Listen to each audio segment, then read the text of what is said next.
1월 15일 금요일 새벽기도 예배 함께 드리시겠습니다. 다 함께 주기도문 하시겠습니다. 하늘에 계신 우리 아버지, 아버지의 이름을 거룩하게 하시며 아버지의 나라가 오게 하시며 아버지의 뜻이 하늘에서와 같이 땅에서도 이루어지게 하소서. 오늘 우리에게 일용할 양식을 주시고 우리가 우리에게 잘못한 사람을 용서하여 준 것 같이 우리 죄를 용서하여 주시고 우리를 시험에 빠지지 않게 하시고 악에서 구하소서. 나라와 권능과 영광이 영원히 아버지의 것입니다. 아멘. 찬송가 96장 찬양하시겠습니다.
오늘 주님께서 우리에게 주신 말씀은 마태복음 2장 13절에서 23절까지의 말씀입니다.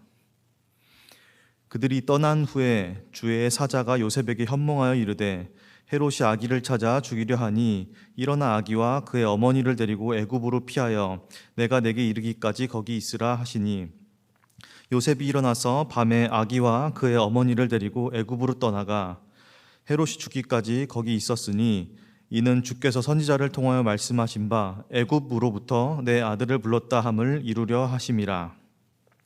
이에 헤롯이 박사들에게 속은 줄 알고 심히 노하여 사람을 보내어 베들레헴과 그 모든 지경 안에 있는 사내 아이를 박사들에게 자세히 알아본 그때를 기준하여 2살부터 그 아래로 다 죽이니 이에 선지자 예레미야를 통하여 말씀하신 바 라마에서 슬퍼하며 크게 통곡하는 소리가 들리니 라헬이 그 자식을 위하여 애곡하는 것이라. 그가 자식이 없으므로 위로받기를 거절하였도다 함이 이루어졌느니라. 헤롯이 죽은 후에 주의 사자가 애굽에서 요셉에게 현몽하여 이르되 일어나 아기와 그의 어머니를 데리고 이스라엘 땅으로 가라. 아기의 목숨을 찾던 자들이 죽었느니라 하시니 요셉이 일어나 아기와 그의 어머니를 데리고 이스라엘 땅으로 들어가니라. 그러나 아켈라오가 그의 아버지 헤롯을 이어 유대의 임금됨을 듣고 거기로 가기를 무서워하더니 꿈에 지시하심을 받아 갈릴리 지방으로 떠나가 나사렛이란 동네에 가서 사니 이는 선지자로 하신 말씀에 나사렛 사람이라 칭하리라 하심을 이루려 함이로라. 아멘. 오늘 함께 묵상하실 말씀은 마태복음 말씀입니다. 특별히 성경에는 예수님의 탄생이 기록된 부분이 딱 두 구절 있는데요. 두 복음서가 있는데 하나는 마태복음서고 하나는 누가복음입니다. 물론 예수님께서 탄생하시고 인간의 모습으로 오셨다는 것은 네 개의 복음서가 모두 기록하고 있지만 그 탄생의 순간을 자세하게 기록하고 있는 것은 마태복음과 누가복음이라고 볼 수 있습니다. 오늘 본문은 동방박사가 온 뒤에 헤롯이 예수님을 두려워해서 죽이려 하고 쫓아내는 그런 본문입니다. 위협을 피해서 예수님 가족이 피신하는 그런 본문으로 오늘 말씀이 시작됩니다. 본문은 크게 세 가지 부분인데요. 첫 번째로는 예수님 가족의 피신이 있고요. 두 번째로는 헤롯의 베들레헴 유아 학살 부분이 나옵니다. 그리고 세 번째로는 예수님 가족이 다시 돌아오시려고 하고 나사렛으로 가는 그 정착의 단계가 나옵니다. 특별히 오늘 본문은 이 모든 사건들이 그냥 이루어진 것이 아니라 그냥 아무 무계획적으로 이루어진 것이 아니라 철저히 하나님이라는 감독의 지휘 아래에서 이루어졌다라고 증언을 하고 있습니다. 바로 이것을 구체적으로 얘기하자면은 예언이 성취된 사건이었다라고 오늘 말씀이 증언하는 겁니다. 13절을 보면은 아기를 찾아 죽이려 하니라고 나오는데요. 여기서 사용된 죽이다라는 동사는 일반적으로 죽이다라고 쓰는 헬라어 동사보다 조금 다릅니다. 뜻이 다른데 완전히 없애다, 멸망시키다 이런 의미를 가진 아폴렘미라는 단어를 사용합니다. 당시에 헤롯 왕이 얼마나 잔인하게 예수님을 찾아서 정말로 멸망시키려고 했는지, 악에 받쳐 있는지를 표현하고 있는 그런 단어입니다. 잔인한 왕으로 소문난 헤롯이 얼마나 혈안이 돼 있었는지를 볼 수가 있습니다. 그의 반대로 아이라는 단어인 파이디온이란 단어는 저항도 못하는 그런 순결한 아이라는 의미를 가지고 있습니다. 악에 받쳐 있는 헤롯과는 극명하게 반대되는 구별되는 그런 의미인 거죠. 이때 우리 하나님께서 가만히 계시지 않습니다. 주의 사자가 요셉의 꿈에 나타나서 헤롯을 피해 도망갈 길을 알려주십니다. 헤롯이 아기를 죽이려고 하니까 가족 전부 같이 이집트 애굽으로 피해 있다가 다음 지시가 있을 때까지 거기에 머물러 있으라 라는 말이 오늘 주의 사자가 현몽하여 요셉에게 준 메시지였습니다. 특별히 우리가 지금 묵상하는 마태복음서는 1차적으로 읽히기를 기대하는 그 독자층이 있었습니다.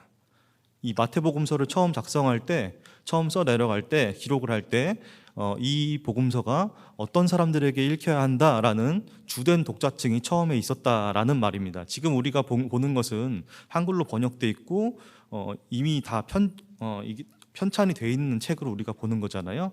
그런데 처음에는 이 마태복음서의 주된 독자층이 있었다라고 말을 하는 겁니다.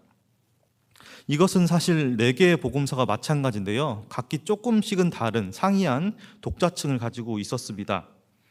잠시 정리를 해드리자면요.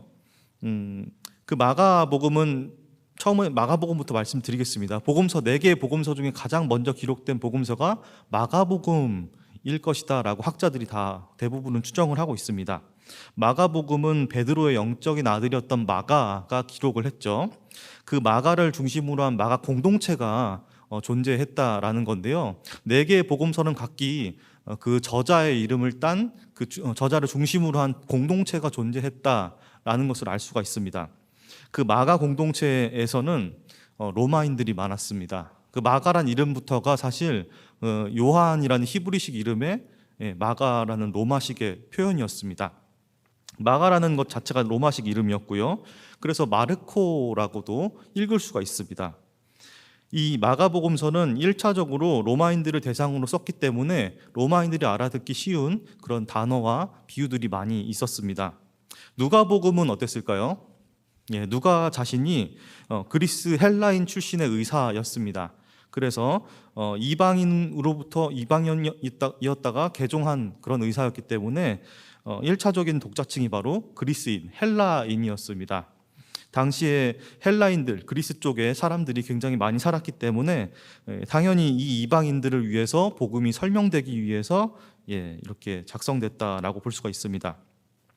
그래서 마태복음은 약간 조금 예수님의 탄생 부분을 좀 큰 망원경으로 바라보는 그런 느낌이 있다라면은 누가복음은 조금 더 자세하게 핀셋으로 찝는 것 같은 현미경으로 바라보는 것 같은 그런 자세함이 있습니다. 그리고 이방인들을 위해 복음을 설명해야 하기 때문에 누가복음에는 예수님의 비유가 가장 많이 나타나 있습니다. 여러 가지 비유가 있죠. 그래서 그 복음이 전달되기 위해서 비유를 통해서 사람들이 잘 알아듣게끔 설명이 되어 있는 복음서가 바로 누가복음입니다. 요한복음은 어떨까요? 요한복음은 사실 앞에 세 개의 복음서 마태, 마가, 누가와는 조금 다른데요. 이 세 가지를 공관복음이라고 하고 요한복음은 그냥 요한복음이라고 합니다. 사복음서라고도 말하고요. 네 번째 복음서라는 의미인데요. 이 요한복음은 당시에 개종했던 모든 그리스도인들을 대상으로 하고 있습니다. 그래서 보다 예수님의 높은 지위, 그 왕 대신 예수님의 독수리와 같이 하늘을 나는 것 같은 그런 지위, 그 모습, 그 위엄, 그 본질적인 모습을 가장 많이 담고 있는 것이 요한복음입니다. 제가 어쩌다 보니 이 4복음서에 대해서 개괄적으로 말씀을 드리고 있는데요. 마태는 어떨까요? 마태는 여러분 아시다시피 예수님의 직계 제자, 12제자 중 한 명이었습니다. 그 세리였던 마태죠. 그 세리 마태를 중심으로 공동체가 있었는데 그 마태 공동체를 대상으로 쓰여진 복음서가 바로 마태복음이었습니다. 마태는 아시다시피 예수님의 직계 제자다 보니까 당연히 유대인이었습니다. 그리고 마태복음을 둘러싼 마태 공동체도 유대인 공동체였다라는 겁니다. 그들을 중심으로 선포됐기 때문에 구약과의 연관성이 가장 많이 드러나 있습니다. 구약에서 예언했던 것들, 그 선지자이자 왕이자 제사장인 그 모습, 그 그리스도, 그 메시아가 바로 예수님이셨어 라고 증언을 하는 복음서가 바로 마태복음입니다.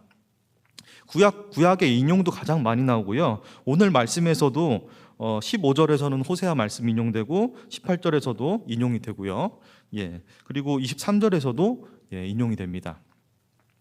오늘 말씀에서는 분명히 참된 왕, 진정한 왕은 헤롯이나 당시의 로마의 황제가 아니라 우리 예수님이시다 라고 증언을 하고 있습니다. 우리 예수님이 바로 진짜 왕이시다 라고 증언을 하는 것입니다. 그도 그럴 것이 헤롯은 위기감을 느꼈습니다. 새롭게 왕이 될 사람이 태어날 수 있다라는 위협감을 느낀 거죠. 그래서 그 예수님을 찾아서 반드시 죽이겠다라고 잔인하게 마음을 품고 아이들을 모두 죽였습니다. 당시에 얼마나 많은 사람들이 슬퍼했을까요? 그 로마 당시에 그리스와 로마가 이어지는 그 식민 통치가 계속해서 이어지는 상황 가운데 백성들은 너무나 가혹한 수탈을 당했고 암울한 시절을 보내고 있었습니다. 너무나 어두운 상황이었습니다. 정말 빛이 하나도 새어나오지 않는 그런 깜깜한 어둠 같은 그 시점에 우리 예수님께서 탄생하셨습니다. 왕으로 나셨습니다. 가장 높은 곳에서 가장 낮은 곳으로 오신 예수님이 이 땅을 위하여 오셨습니다. 태어나셨습니다. 여러분, 이 마태복음의 증언을 믿으십니까? 우리 하나님께서 정말 우리를 위하여 자신의 친아들인 외아들인 독생자 예수를 왕으로, 참된 왕으로 이 땅 위에 보내셨다라는 겁니다. 이 사실을 믿으시길 축복합니다. 진정한 왕은 누구일까요? 그리고 가짜 왕은 누구일까요? 오늘날 우리 마음속에 지금 저희는 왕정 통치는 하지 않죠. 이 나라에는 왕은 없습니다. 분명히 직위적으로 왕은 없습니다. 그러나 우리 마음속에는 항상 무언가 다른 왕들이 있습니다. 내가 주인 삼은 것들, 내가 왕으로 삼는 것들, 내가 그 왕의 지위를 주는 것들, 그런 것들이 무엇일까요? 내가 주인 삼은 모든 것 내려놓고 내 주님께 나아가, 이런 찬양도 있는데요. 여러분들 오늘 말씀을 통하여서 내가 주인 삼은 것들이 무엇일까? 그리고 그 거짓 왕들은 우리 마음 안에서 그냥 가만히 있지 않습니다. 그 거짓 왕들이 진짜 왕이신 예수님을 찾아서 죽이려고 합니다. 오늘날도 마찬가지입니다. 우리 마음속에서 동일하고 우리 세상에서 동일하게 일어나는 일들입니다. 예수를 믿는 것을 핍박하는 사람들이 많고 우리가 하는 모든 것들이 핍박을 당하기 쉽습니다. 심지어 우리 마음속에서도 예배를 드리지 않는 모습들, 진짜 왕이신 예수 그리스도를 찾는 그 모습들을 정죄하고 억누르기 쉽고 합리화하기가 너무 쉽습니다. 괜찮아, 오늘은 괜찮을 거야. 너무 그동안 힘들었는데 그냥 이제 좀 쉬고 이참에 예배도 드리지 말자. 내가 그동안 왜 그렇게 했는지 몰라. 혹시 이런 생각 드시지 않습니까? 여러분, 참된 왕은 정말로 예수 그리스도 한 분뿐이십니다. 우리 마음속에 자라나는 그 거짓 왕들, 거짓된 것들, 왕 노릇하려고 하고 참된 왕이신 예수님을 찾아 죽이려고 하는 모든 것들을 이제는 십자가의 능력으로 꺾어 이기시길 축복드립니다. 오늘 말씀을 통하여서 내 안에 헤롯이 누구인지 잘 묵상해 보시기 바랍니다. 함께 기도하겠습니다. 아버지 하나님, 감사합니다. 오늘 말씀에 우리 참된 왕으로 태어나신 예수 그리스도께서 죽음의 위기를 겪으시고 피신을 다니십니다. 우리 안에 참된 왕이신 예수 그리스도의 자리가 있는지 돌이켜봅니다. 매순간 매순간 주님의 자리를 뺏으려고 하고 그 자리에 내가 올라가려고 하는 그 마음들, 교만의 마음들, 불순종의 마음들 주님 불쌍히 여겨주시고 태워 없애주시옵소서. 정화시켜 주시옵고 이제는 회개하며 나아가오니 주님께서 인도하여 주시고 복음의 능력으로 다시 한번 인도하여 주시옵소서. 우리의 모든 생명과 모든 것들이 주님 안에 달려 있습니다. 세상에 거짓 왕들이 많고 내 안에도 거짓 왕들이 자꾸 자라나지만 우리를 용서해 주시고 참된 왕이신 예수 그리스도께서 우리를 친히 다스려 주시옵소서. 모든 것을 주님께 맡깁니다. 예수 그리스도의 이름으로 기도하옵나이다. 아멘. 이제 코로나19 극복을 위한 번동가족 기도 제목으로 함께 기도하시겠습니다. 특별히 오늘 하루를 시작하시면서 나의 모습을 돌이켜보면서 내가 어떻게 하면 이 코로나19를 극복하고 또한 세상의 거짓 왕들을 극복하며 이겨나가며 살 수 있을지를 기도하셨으면 좋겠습니다. 함께 주여 3번 외치시고 기도하시겠습니다. 주여, 주여, 주여.